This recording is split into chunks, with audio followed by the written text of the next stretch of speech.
Olá, meus amores, tudo bom com vocês? Eu espero muito que sim. Aqui são Minha Soares. Janailton Cavalcante. E nós estamos aqui para dar início a um quadro maravilhoso que nós vamos começar aqui no canal, que é o nosso Casal Cast. É um quadro muito sonhado, nós estávamos sonhando muito com esse momento. A gente vai começar se apresentando para vocês, vão começar conhecendo a gente, para depois a gente trazer alguns convidados. É isso aí. Hoje a gente, como eu disse, né, a gente vai se apresentar, vai dizer mais ou menos algo sobre nós, vai falar sobre o programa que vai, no caso, né, que os episódios, como vão ser, como vão se dar. A gente vai falar também sobre as pessoas que nós vamos convidar. Vocês vão conhecer um pouco da gente, com certeza, mas também vocês vão conhecer um pouco desse projeto, que é o Casal Cast, que vai ter no canal Seu Minha Soares, tá certo? Então, para iniciar, vou começar apresentando a vocês, né, Janailton. Quem tá chegando agora não conhece, esse é o meu esposo. Quem tá por aqui vai conhecer ele um pouquinho mais. Janailton é da onde? Eu sou de Campina Grande, eu nasci em Campina Grande e tenho 33 anos e moro em João Pessoa desde... Na verdade vim duas vezes. Vim a primeira vez no ano 98 e a gente só morou um ano, foi o ano de 98, e por causa do... meu avô ficou doente, o pai do meu pai, a gente voltou para Campina Grande. Aí morou mais um tempo lá e voltou para cá de vez em 2002. No caso, a tua família toda é de Campina ou eram daqui e foram para lá? Não, todo mundo é de Campina Grande, tanto da minha mãe como do meu pai, todos nasceram em Campina Grande, mas os meus avós são de outros lugares, mas os teus pais, no caso. A geração dos meus pais, todos são de Campina Grande. Aí tua avó veio pra cá, teus avós paternos, no caso, né? Vieram pra cá primeiro, depois teus pais acompanharam. Exato. Os primeiros a vir foram nós mesmos, um irmão do meu pai. Há muito tempo, uma irmã dele já morava aqui, muitos anos mesmo, década de 90 todinha. Aí ela foi a primeira da família. Aí depois veio um outro tio meu, aí logo na sequência a gente veio. E aí depois de muito... Aí quando a gente veio a segunda vez, em 2002, já veio minha avó e o resto da família todinha por parte do meu pai. E a gente ficou lá depois que a gente voltou pra cá. Beleza. Campinense, então. Exatamente. E o time? É 13. Eu sou de João Pessoa, tá, gente? Nascida e criada aqui em João Pessoa. Meus pais, sim, são de outras cidades. Meu pai era do Ceará, minha mãe é daqui mesmo, da Paraíba. Mas eu não, eu sou daqui mesmo. Nascida e criada, sou paraibana, da cabeça chata e pessoas com muito orgulho. Ainda sobre essa questão de nascimento, ele falou a idade dele, que eu nem perguntei, né? Eu não vou dizer a minha, não. Quem quiser saber, vai lá no Instagram pra saber, que lá eu falo. Mas a questão de ter nascido e ter se criado aqui em João Pessoa, faz com que eu goste muito daqui. Tu tem vontade de voltar pra Campina, gato? Deus me livre. Não fala assim não, que os campinenses vão ficar com raiva de tu. Não, mas eu falo porque Campina Grande é até uma cidade boa para se visitar no mês de junho. Tem a festa do São João lá, mas quando eu vou lá só consigo passar uma semana. Porque primeiro que eu não tenho amigo, visito a família rapidinho, tô na casa de um de outro e pronto, já dá vontade de voltar. Porque todas as minhas coisas são aqui, sempre foi. Eu morei lá até os 12 anos de idade, então não conheço praticamente nada. Então, no caso, Campina Grande não é bom para morar porque você não tem nada que lhe prenda lá. Exatamente. A cidade em si não é ruim. Não, a cidade não, é tranquila. É bem pacata, bem tranquila. Tem o frio, eu gosto do frio de Campina. Aqui é muito mais quente. Mas eu não me acostumo não. Eu acho que Se eu fosse ir morar lá, eu não me acostumaria, não. Eu gosto de Campina, eu tenho tios. Na verdade, boa parte da família da minha mãe morava por ali. Hoje em dia já estão em outros lugares. Mas eu também não tenho vontade de morar em Campina, não, porque realmente eu não tenho nada que me prenda lá. Né? Os tios a gente vê, passa a saudade e volta para casa da gente que é aqui, né? Tudo na vida da gente gira aqui em João Pessoa, então é complicado mesmo. Não tenho vontade de mudar. A não ser que eu fosse para outro estado, aí talvez, mas para sair daqui para ir para Campina ou para outra cidade aqui na Paraíba, eu não tenho vontade, não. Mas enfim, sobre escola. Estudasse muito lá, muito aqui, as escolas lá eram melhores do que aqui, como foi? Ensino médio, ensino superior? Não, eu estudei, como eu morei lá até os 12 anos, eu estudei até a 4ª série. Uma coisa, tu veio de lá pra cá a primeira vez como? Não, a primeira vez, em 98, eu vim normal com os meus pais.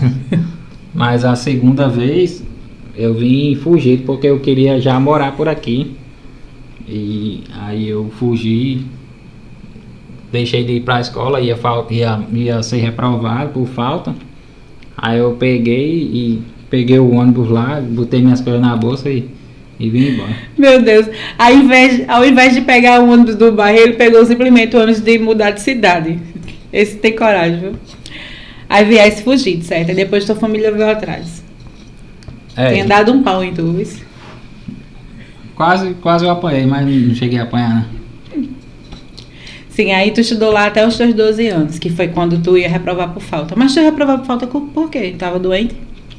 Não, porque foi quando eu comecei a conhecer o videogame e comecei a faltar e meu pai me dava o dinheiro para ir de ônibus para a escola. Na época, o ônibus era 45 centavos a passagem. Ele me dava R$1, que era justamente 45 para ir e 45 para voltar.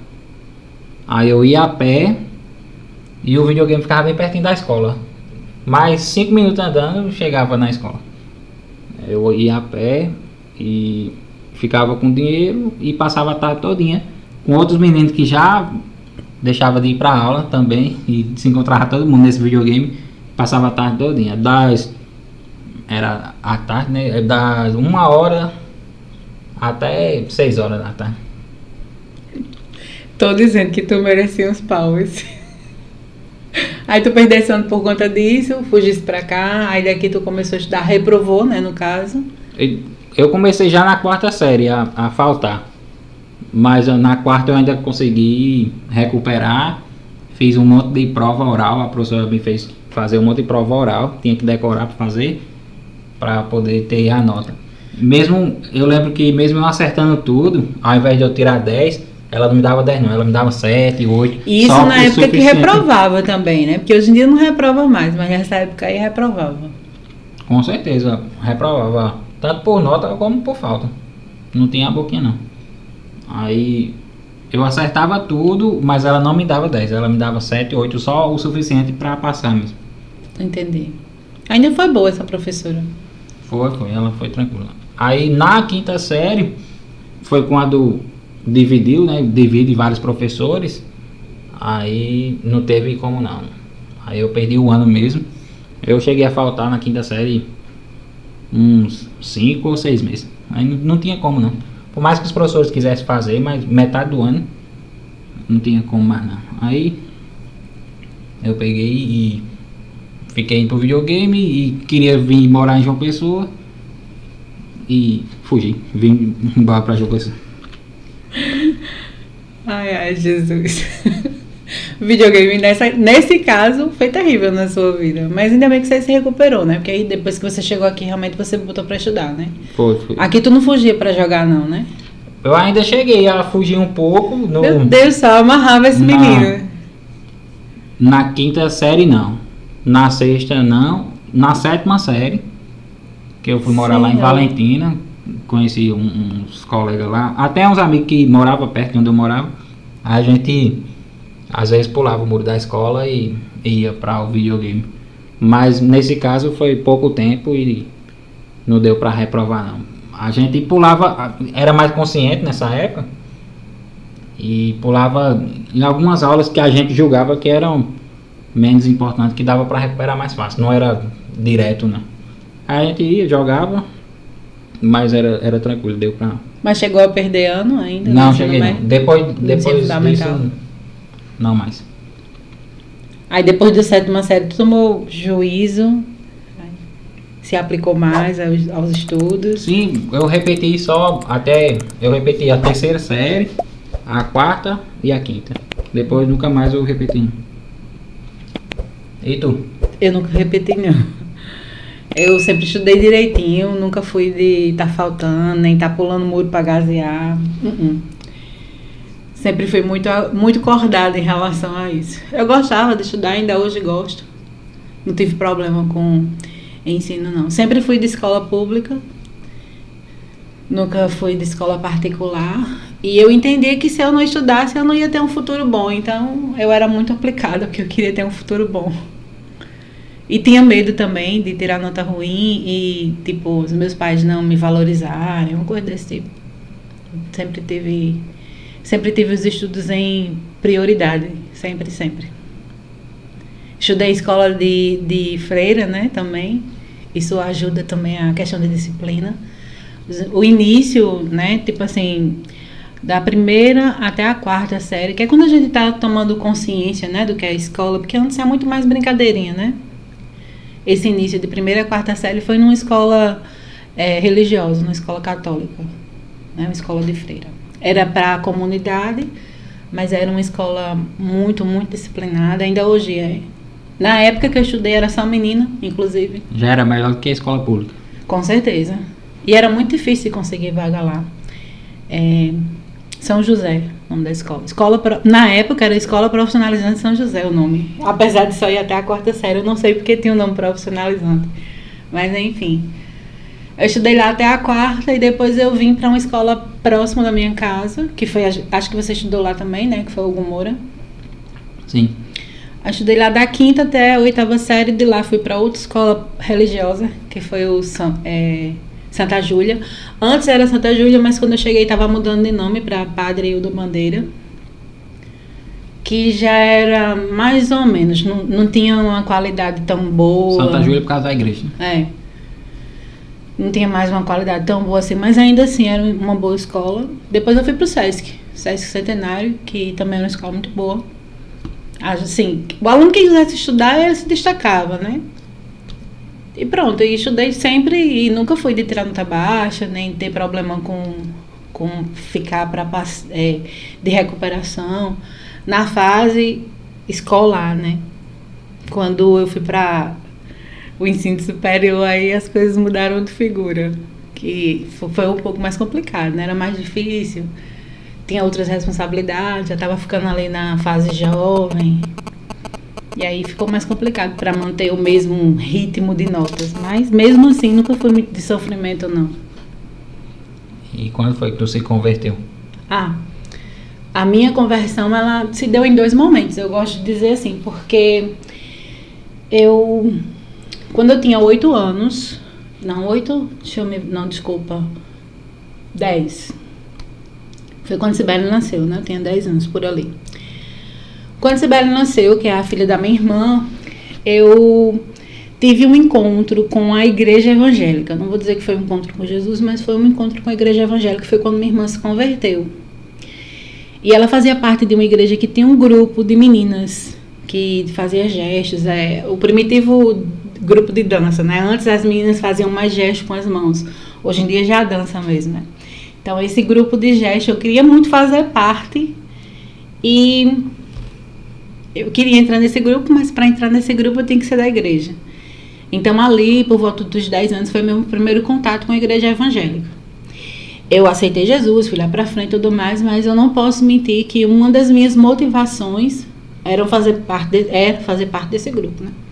As outras motivações eram justamente a questão de amizade, né? Fazer amizades, ter pessoas com quem contar, essas coisas, porque eu sempre fui de amizades. Você já me conhece um pouco, sabe que eu sou bem extrovertida em relação a isso. Então, esse foi meu primeiro contato com a igreja evangélica, mas tinha um problema, né? Que meu pai era meio reticente em relação a isso, ele não gostava de que a gente fosse da igreja. E às vezes proibia muito, e tinha muita briga com a minha irmã por conta disso, porque ela estava fazendo a minha cabeça. Aí eu meio que fui me afastando, né, dessa situação e voltando a ir para a igreja católica, porque na minha cabeça as brigas iam diminuir, né? E eu fiquei sem ir mais ou menos dos meus 12 anos, sem ir para a igreja evangélica. Dos meus 12 até mais ou menos os meus 14 anos. Na verdade, até os meus 14 anos mesmo. No ano que eu completei 15 anos, eu estava com 14 anos, ali perto do mês de maio. Foi perto do Dia das Mães, inclusive. Aí eu saí de casa, eu me arrumei. Eu lembro que eu estava com a minha irmã Rosa. E eu me arrumei e disse a ela, eu vou aceitar Jesus hoje. Você vai comigo para a igreja? Aí ela disse, vou. Aí a gente se arrumou e foi. A gente foi para uma igreja, não nos sentimos bem, a gente percebeu que a gente não estava sendo bem recebida, aí a gente pegou e veio voltando como quem ia para casa, e foi quando a gente viu outra igreja, que foi onde realmente eu aceitei Jesus. Aí nessa igreja nós entramos, nós nos sentimos muito bem, o pessoal do Ministério do Louvor foi o primeiro que acolheu a gente, que veio falar com a gente. E eu me sentei ali esperando o pastor fazer o apelo. Eu lembro nitidamente do meu sentimento, assim, ele não vai chamar não para ir lá para frente, porque eu queria já. Ou seja, já tinha aceitado Jesus antes de sair de casa, não precisava só fazer publicitar isso para as pessoas, né? Para as pessoas virem que eu tinha aceitado Jesus, porque ele já estava no meu coração já. Sim. E eu tinha 14 anos nessa época. E contigo, como foi? Comigo não teve essa questão de aceitar, porque quando eu nasci, meus pais já eram da igreja, aí não teve até eu me batizei com 12 anos, até os 12 anos, 13 anos, não teve essa... Mas tu lembra de algum evento assim, meio que sobrenatural, não, antes dessa época? Eu já sempre conversei muito com meu pai, sempre prestei atenção nas coisas da igreja. Eu já entendi o batismo e já entendi essas coisas da igreja, mas não, como eu já nasci dentro da igreja, vamos dizer assim, não teve esse momento de ir lá para frente, e levantar a mão e aceitar Jesus. Mas quando eu vim morar aqui em João Pessoa, lá para os 13 anos, aí eu me afastei um pouco da igreja, dos 13 aos 17, 18 anos mais ou menos. Um pouco ou se afastou muito? Não, me afastei muito, claro. Me afastei muito. Eu bebi, eu fumei nessa época. Andava com pessoas que não eram tão corretas. E conheci pessoas que, se eu tivesse continuado andando com elas, com certeza teria ido para um caminho pior ainda.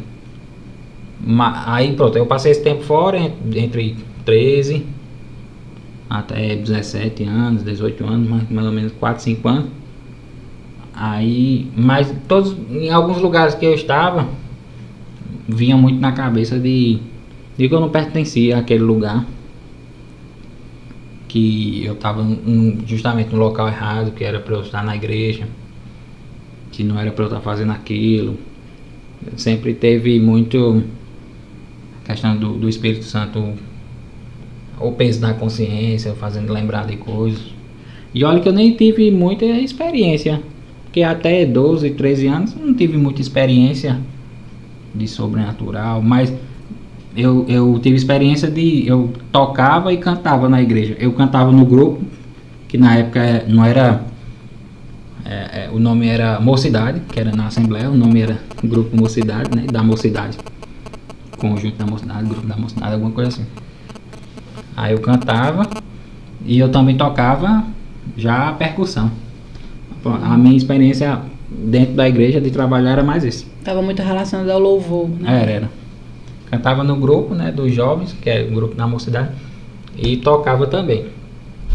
Tocava na hora do louvor mesmo, né? Porque na época na Assembleia não tinha o Ministério de Louvor. Era uma pessoa que pegava o microfone, começava a cantar, aí tinha o rapaz que tocava a guitarra e o resto ia tocando ali. Não era um grupo com uma banda que vai lá pra frente e vai cantando. já tinha as pessoas que iam tocar, né? Que ia cantar, obviamente. Mas era cada um no seu lugar, não ia lá pra frente. Mas Só tinha que bateria, porque eu lembro não, que... tinha não. Era o que eu ia dizer, eu lembro que antes, né, tinha uma assembleia que eu ia que não tinha bateria, não. Tinha tabaque e não tinha bateria. Eu achava tão estranho, porque, tipo assim, como se bateria fosse um instrumento demoníaco. Mas no caso a que eu ia, eu acho que não tinha, porque não tinha dinheiro pra comprar mesmo. Entendi. E também eu acho que na época não tinha quem tocasse. Mesmo se tivesse, eu acho que não tinha quem tocasse. Entendi. Aí só tinha o atabaque, que era mais fácil, questão de bandinha e de andar com ele, de ir pro evangelismo, sair na rua, essas coisas. Era mais fácil de transportar. Aí tinha um rapaz que tocava guitarra, eu tocava atabaque, e tinha outra pessoa que tocava panderola. E eu acho que era isso. Não lembro os outros instrumentos que tinha, não. De corda mesmo era só a guitarra, não tinha baixo, não tinha nada disso, nem teclado, nem nada. E essa tua pouca experiência na igreja, né, de estar ali no louvor e tudo mais, era uma das coisas que te incomodavam quando tu estava perdido, solto ali no mundo? Como basicamente, praticamente todos da minha família são da igreja ou conhecem as coisas de Deus, da igreja, então eu sempre ouvia falar e sempre soube o que era certo e o que era errado. Quando eu estava fora da igreja, eu sabia exatamente o que era certo e o que era errado. E sabia que as pessoas com quem eu estava andando, ou às vezes quando estava bebendo, fumando, eu sabia que estava fazendo errado. Ou até mesmo quando pulava o muro da escola para ir jogar videogame, eu sabia que estava fazendo errado. Mas eu vim tomar mais consciência e voltar e decidir mesmo. Não teve nada extraordinário assim de eita, sofri um acidente e meu Deus, agora me salva. Sim. Ou não teve nada disso. Né? Teve a morte de um primo meu lá em 2005. Eu tava, se eu não me engano, eu tava com 17 anos quando ele morreu. Foi um marco, sim, mas eu não sei se foi determinante para eu voltar. Mas eu lembrei que a morte dele foi um marco, sim, para eu voltar para... Tipo, tu acordar, né? Isso, para eu voltar para Deus, porque como eu gostava muito dele e seguia muitas coisas que ele fazia, provavelmente eu ia querer seguir a vida dele, né? Trabalhar, ter moto como ele tinha, mas vivia de farra na época, de sair com os amigos, deixava a mulher em casa, de beber, até mesmo ficar com outras mulheres, trair a esposa. Provavelmente a minha vida, se eu seguisse, se ele tivesse ficado vivo, eu seguisse ele, como eu seguia na época, com certeza eu ia estar Uma vida parecida. Numa vida parecida. Então esse foi o maior marco. Mas no caso não foi o que aconteceu comigo, né? Ainda bem que não aconteceu comigo. Externo, foi mais né? fácil aprender com os outros do que comigo, né? Entendi. É mais inteligente aprender com o erro dos outros do que cometer os próprios erros e quebrar a cara. Entendi. Eu, no caso, nunca tive essa questão também, não. Porque aceitei Jesus muito cedo e eu estava muito consciente do que eu queria. É óbvio que eu tive momentos difíceis e momentos mais tranquilos, né? Durante a minha trajetória na igreja, a minha juventude, vamos dizer assim. Mas não tive essa de sair, de me perder, de voltar. E também nunca fui perdida dentro da igreja. Tinha momentos de dificuldade, como todo cristão tem. Momentos para enfrentar problemas, tribulações, dores, mas não de me afastar dos caminhos do Senhor, não de deixar, né, de sair e depois voltar. Isso não aconteceu, pelo menos não na minha juventude. Não tive esse tipo de transtorno, eu não vivi. Mas como essa história de profissão de fé, né? Vamos falar assim, desde a época que me converti até hoje em dia, por exemplo. Muitas coisas aconteceram, com certeza, né? Muitas coisas que abalaram minha fé, que me deixaram até com vontade ali de desistir, de me afastar, mas a certeza de que se não fosse Deus, se não fosse o Senhor, se eu não me agarrasse com Ele, a vida ia ser muito mais complicada, fazia com que essas ideias, esses pensamentos fossem colocados para longe, porque realmente eu nunca tive essa experiência de sair, de viver essa vida que o povo chama a vida secular, a vida mundana. Nunca tive essa experiência. Beber, fumar, me prostituir. Não sei o que é isso, não vivi isso. Eu fiz essas coisas, mas, como eu disse... Licença, eu vou botar um pouquinho de água aqui pra mim. O Espírito Santo me fazia lembrar e ficava com peso na consciência e tal. E eu sabia que eu tava fazendo errado e tinha que me consertar de alguma forma. Mas é complicado porque tem hora que a pessoa não tem força pra... Porque as coisas do mundo, beber, fumar e ficar com várias mulheres, é algo bom, mas ao mesmo tempo é ruim. Tanto espiritualmente como o próprio corpo, né? Bebida, o cigarro e ficar com várias mulheres, a pessoa corre o risco de pegar alguma doença. É o prazer dos minutos, né? Enquanto tá ali, tá no prazer, mas depois vem o preço, né? Exato. É uma coisa boa, mas momentânea. E eu sabia que... Eu, às vezes, dava vontade de parar, mas não tinha força para parar. Até mesmo... Primeiro que cigarro e bebida vicia, né? Mas... Tudo vicia. Prostituição também era o que eu ia dizer. Vicia a pessoa. Então, por isso que é muito difícil. Todo pecado laça a gente, né? Todo pecado prende. Você teve essa experiência fora da igreja, como eu disse, eu não cheguei a sair da igreja, mas eu tive minhas complicações também. Os pecados que foram difíceis de deixar, ou administrar, adestrar, prender, né? Sufocar. Como Paulo diz, né? Tem um espinho aqui na minha carne.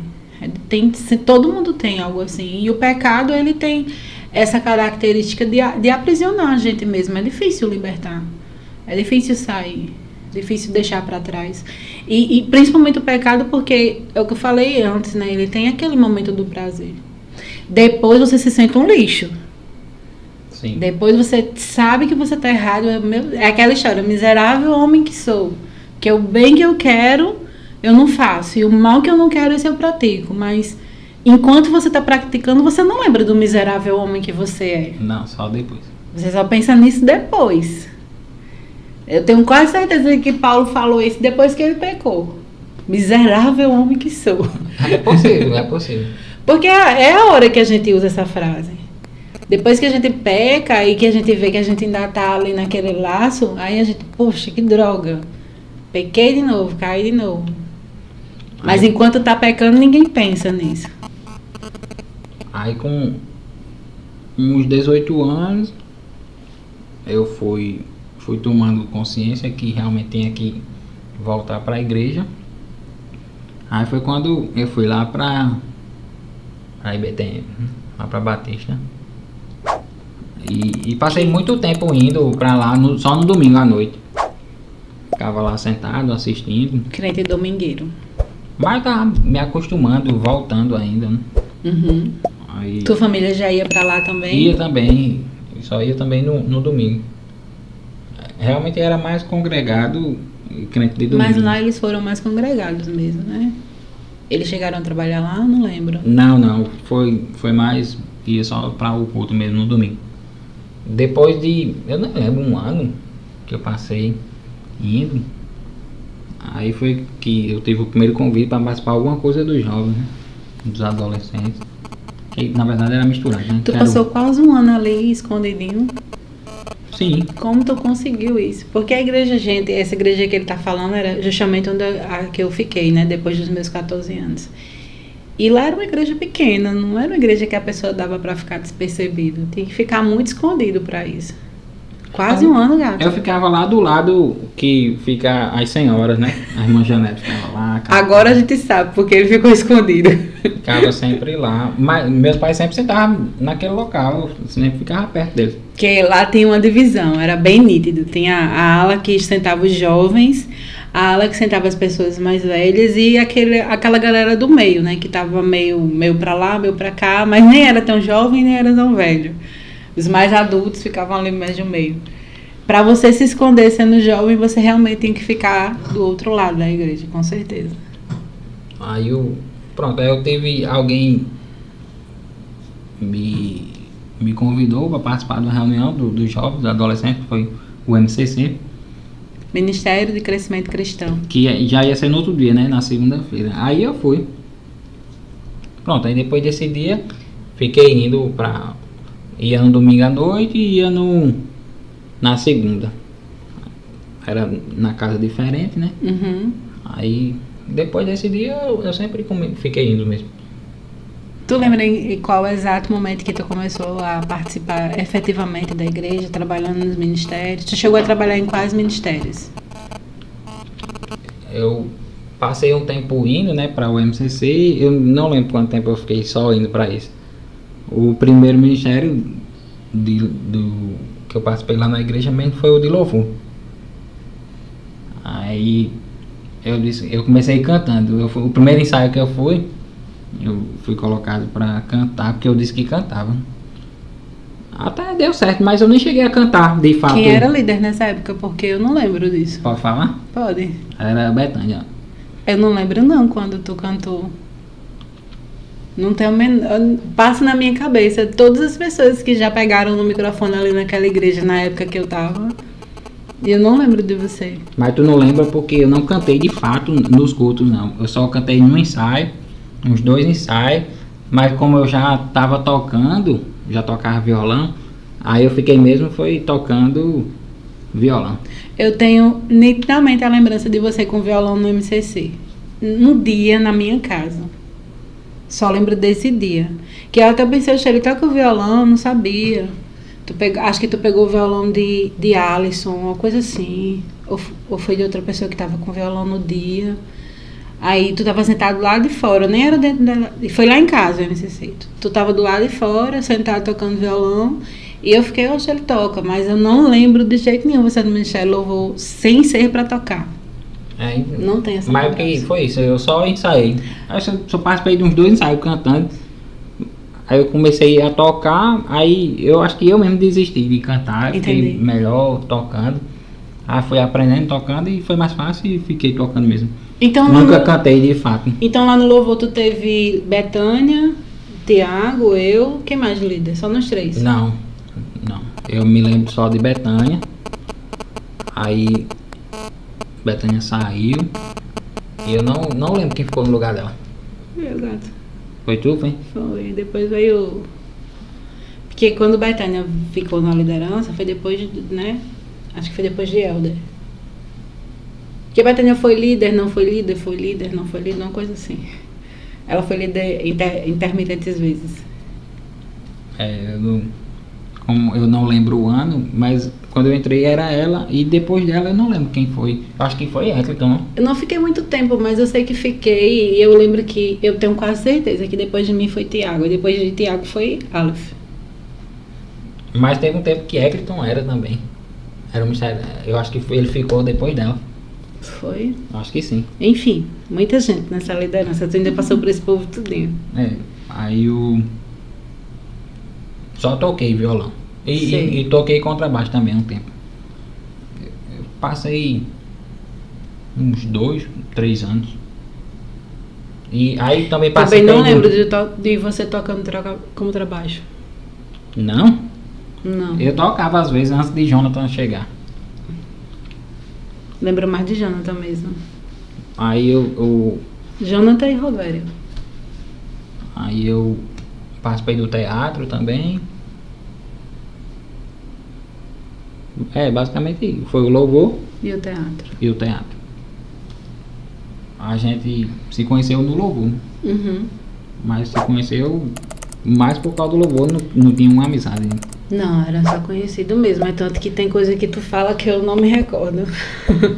Tipo assim, tava lá, mas eu não era uma pessoa que compartilhava nada comigo, né? Não, porque a gente não tinha amizade, né? Só Exato. Tinha o coleguismo, do ministério. A questão do ensaio, do dia da apresentação, né? No culto e pronto. Mas não conversava, não, só se conhecia ali. Uhum. Por causa do ministério, mas não tinha amizade fora da igreja. Também lá na EBTM eu vivi uma época que os meus amigos eram aqueles e aqueles, né? Eu não era muito de estar Tipo, eu nunca fui de não fazer amizade, não é isso, mas amigos, né, os mais próximos, colegas eu fazia para todo lado, mas os amigos mesmo eram sempre os mesmos. Não, não tinha o hábito de estar mudando de coleguismo, de amizade para lá e para cá, né? E aí, de fato, você estava no outro grupo, isso eu lembro, né? Que tinha assim, tinha o grupo que estava ali, que eram os meus amigos, e tinha um grupo que eram os meus colegas, conhecidos, mas não amigos, e você estava inserido nesse grupo. Eu ficava mais com o Júnior, que era o sonoplasta, e com o outro Júnior, que tocava guitarra. Eram as pessoas que eu mais tinha amizade. Mas esses meninos eram meus amigos, mas é porque as meninas que você estava próximo não eram as minhas amigas. Mas nessa época eu não tinha amizade ainda com nenhuma menina, não. Só com Maiane, porque a gente morava perto, né? Maiane e Maísa, porque a gente morava perto. Mas mesmo assim ainda não tinha muita amizade com elas, era mais colega mesmo, se conhecia, morava perto, mas não sentava para conversar, nada disso. Mas quando entrou no louvor e no teatro, aí tu já estava com outras amizades, Gato. Sim, no louvor e no teatro aí eu conhecia o restante das pessoas, mas ainda assim... Você fazia parte de um grupo diferente do meu. Amigo mesmo só tinha 2. De ir na casa, de sair e tal.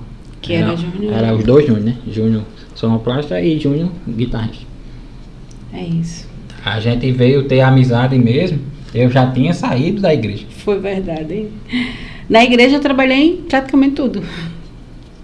O que dava pra eu fazer, eu fazia. Realmente eu gastei minha adolescência. Mas como tinha pouca gente, e aí basicamente várias pessoas faziam várias coisas. Mas tinha pouca gente, mas isso não obrigou você a estar em todos os ministérios. Porque eu não quis. Então, no meu caso, eu queria e eu gastei minha juventude, minha adolescência em todos os ministérios que eu podia. E foi bom, porque quando chegou ali a minha juventude mais séria, quando eu entrei para a faculdade e tudo mais, eu podia me dar o prazer de me afastar um pouco de uma coisa ou outra, porque eu já tinha feito bastante coisa na igreja. Eu já tinha participado de muita coisa, sem tanta dor na consciência, né? Apesar de ter um ou outro que falasse que eu estava trocando as bênçãos de Deus pelo Deus da bênção, sei lá, alguma coisa desse tipo. Uma pessoa...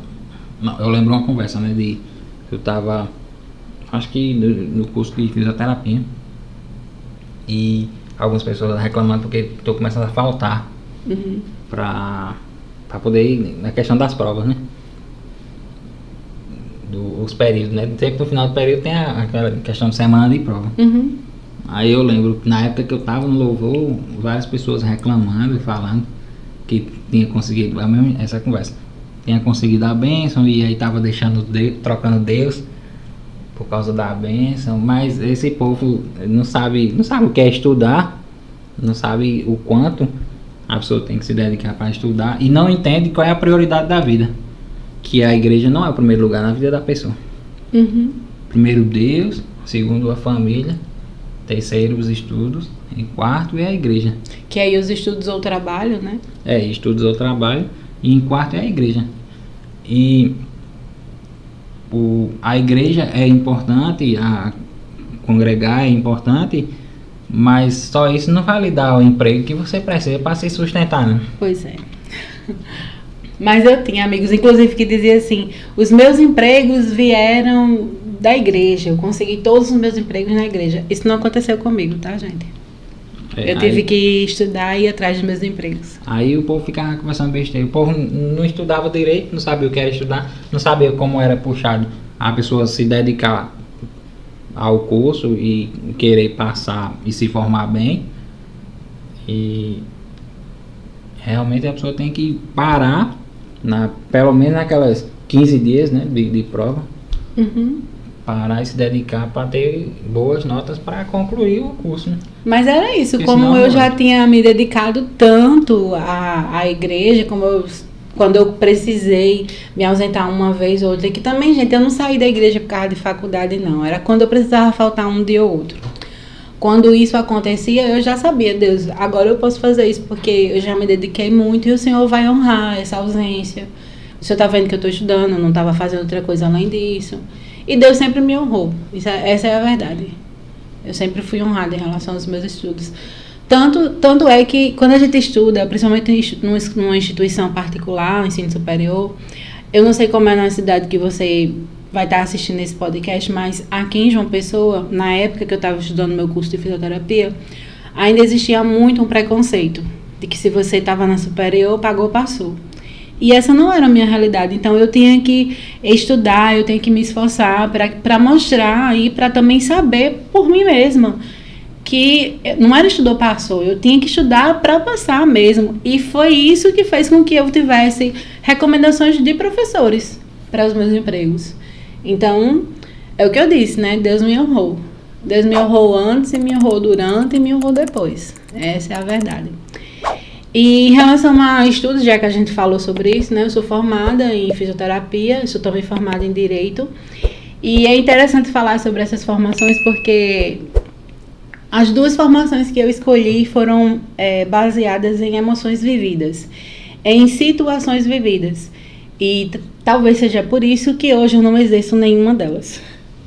Talvez seja por esse motivo, né, que eu escolhi na base da emoção, na base da situação que eu estava vivendo, na base da dor daquele momento.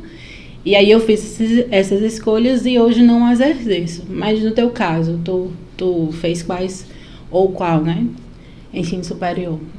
Eu fiz, o primeiro foi de informática, em 2009. Por quê? O que eu queria mesmo era... Eu queria 2. Matemática ou contabilidade. Eu gostava muito de matemática na época. Eu sempre me dei bem na escola, sempre tirei nota boa. Sempre fiz competição lá com outros colegas e sempre me dei bem. Aí eu achava que eu ia gostar do curso de matemática, mas ainda bem que eu não fiz.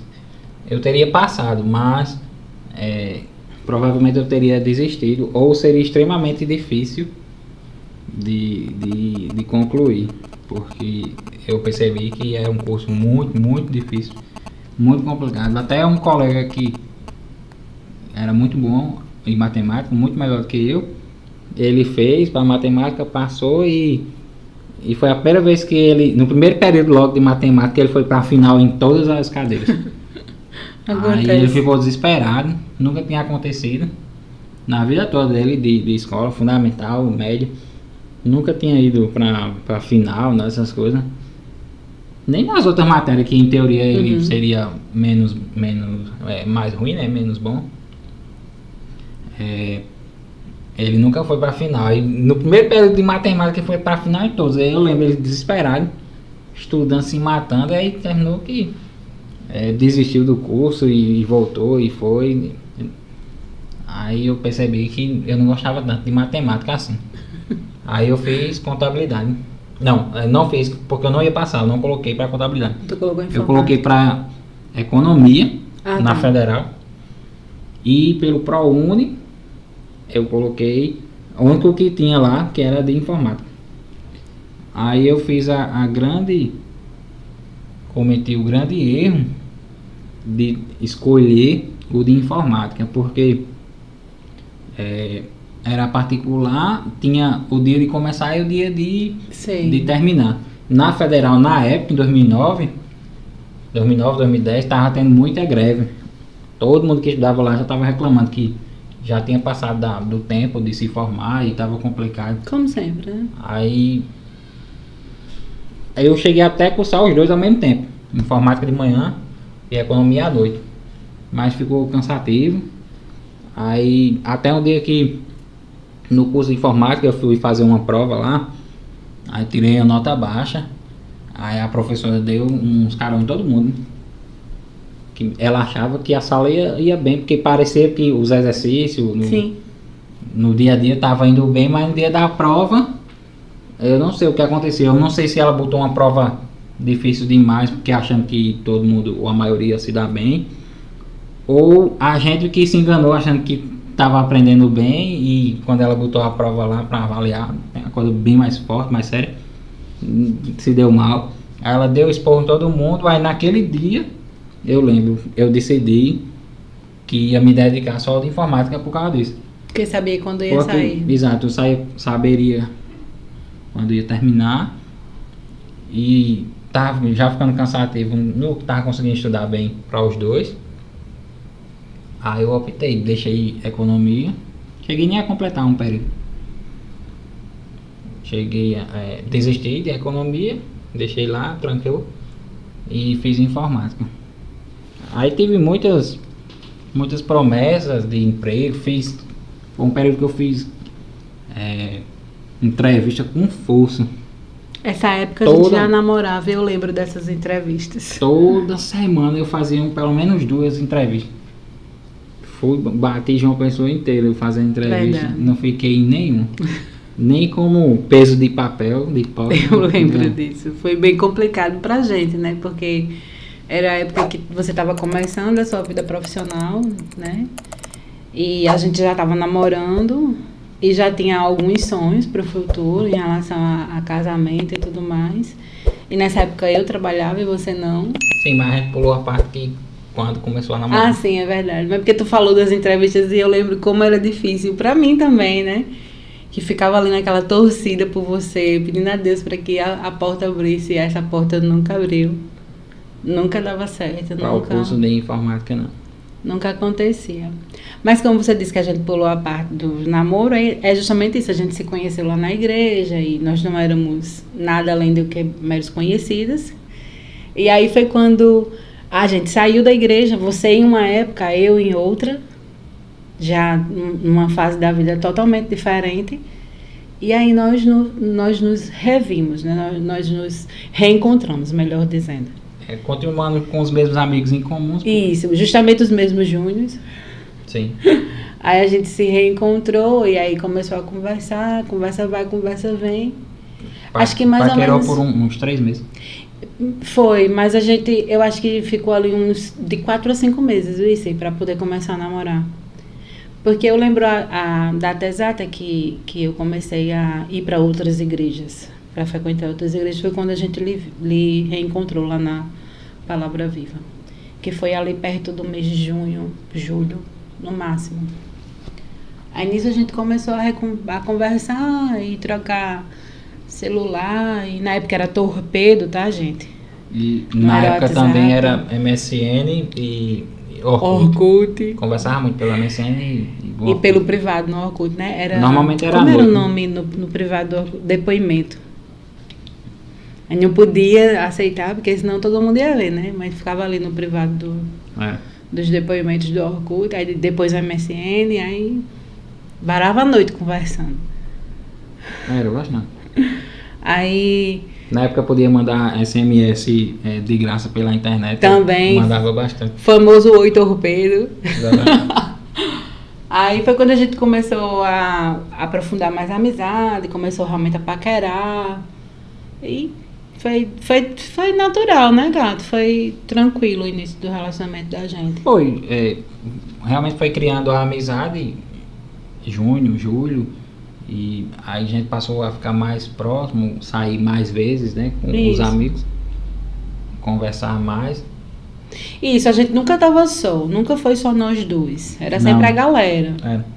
Sempre todo mundo, mas no privado, aqui e acolá, tinha uma conversa entre nós dois. Aí isso foi aumentando. É tanto que quando a gente disse que começou a namorar, algumas pessoas ficaram super surpresas, porque não via esse contato, né? Porque tava todo mundo junto, a gente não ficava... dando trela, não, era mais no privado. Era uma conversa normal, envolvendo todo mundo, nada Exato. Particular entre nós dois.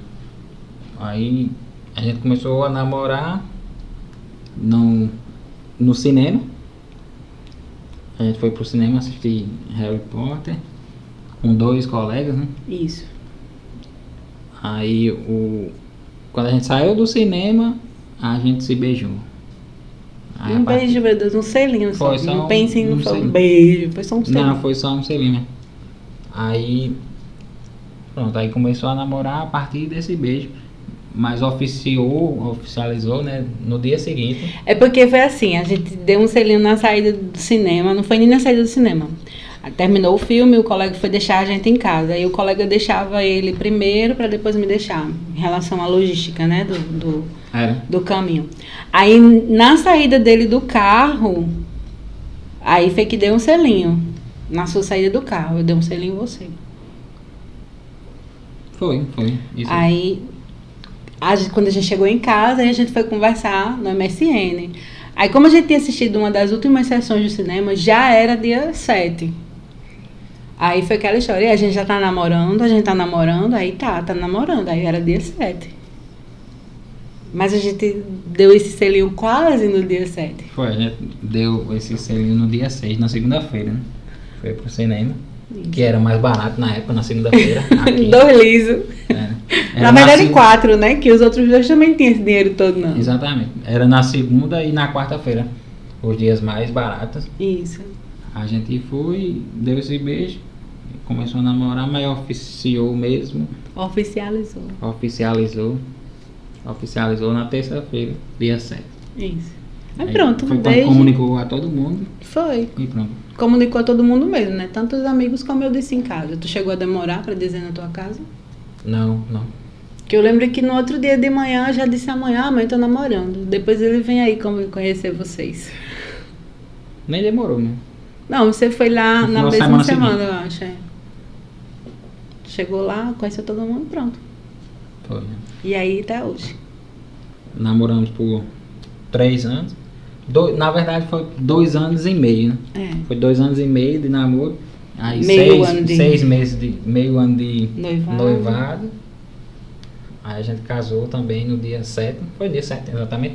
Foi, 7 de dezembro. Tudo 7 de dezembro. 7 de dezembro de 2013. Que a gente casou. E pronto, a gente tá casado há 8 anos. Tivemos 2 filhos. 2 filhos, namoro de 11 anos, que é o tempo total do relacionamento. E é isso. O casal tem, no troca de estado civil, né, de solteiro, namorando pra casado, mas não deixa de namorar nunca, ou pelo menos não deve deixar de namorar nunca. Também concordo com você. E é isso, estamos aí namorando, casados há tanto, namorando há tanto, tivemos 2 filhos, como eu tinha dito, e sonhando, né, gato? Bastante. Sonhando com o futuro, sonhando com a vida. E o Casalcast é justamente um desses sonhos, porque quando a gente iniciou a ideia do canal, colocando já um outro sonho em prática, né, trabalhar na internet, trabalhar com o YouTube, desde sempre a gente já pensava em algo desse tipo, com entrevista, com conversa, trazendo experiências, porque uma das coisas que a gente mais entende é que a gente cresce muito quando a gente escuta as experiências das outras pessoas.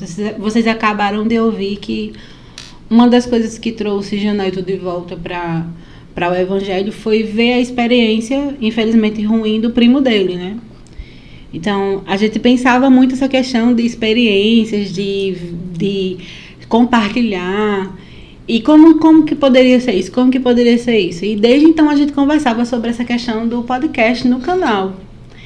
E vamos trabalhar devagarzinho, ali aquele trabalho de formiguinha mesmo, de juntando peça por peça, até que hoje nós conseguimos estar aqui com o nosso podcast formado, sendo esse o episódio inicial, sendo esse o episódio piloto, né? A gente espera que vocês tenham paciência com a gente, né? Que essa é a primeira vez. Depois de 1 ano e 4 meses. Exato. Não, fevereiro completou 1 ano, né? Março, 1 ano e 2 meses de canal, a gente conseguiu lançar o nosso quadro de podcast aqui no canal. Exato. A gente escolheu o nome do Casalcast justamente porque vamos ser sempre a gente, sempre nós dois aqui em casal, conversando com pessoas que vai trazer situações que agregam a vida de vocês, as nossas vidas também, tanto na nossa vida como um casal, como na nossa vida profissional, espiritual, porque o que a gente tem pensado em trazer aqui para o canal não é só questões de relacionamento não, tá, gente? A gente quer falar sobre tudo que puder agregar valor à vida do ser humano, à vida do homem, à vida da mulher, tá certo? Então, vocês podem ficar cheios de esperança, cheios de expectativas, porque o que a gente tem pensado para o Casalcast é justamente isso, é abençoar, aprender, agregar valor à nossa vida. Exato, tudo que envolve o casamento e a família, né? E o que envolve família, o casamento. o relacionamento em si, entre o homem e a mulher, mas tem um relacionamento com o filho, uma decisão se tem filho, quando vai ter filho.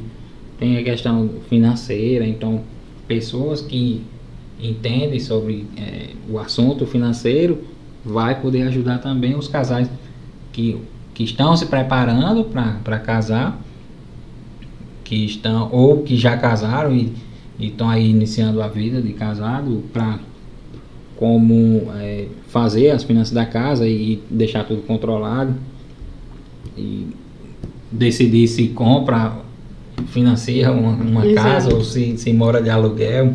E assim, as mais profissões, as mais variadas possíveis. Tipo, vai que a gente consiga trazer uma pessoa que trabalhe na área de dermatologia ou de estética. Que é melhor para uma mulher do que conversar sobre isso. Que é melhor para a vida do casal, uma mulher com autoestima legal. Então, a gente vai, com certeza, envolver essa questão do relacionamento, sim.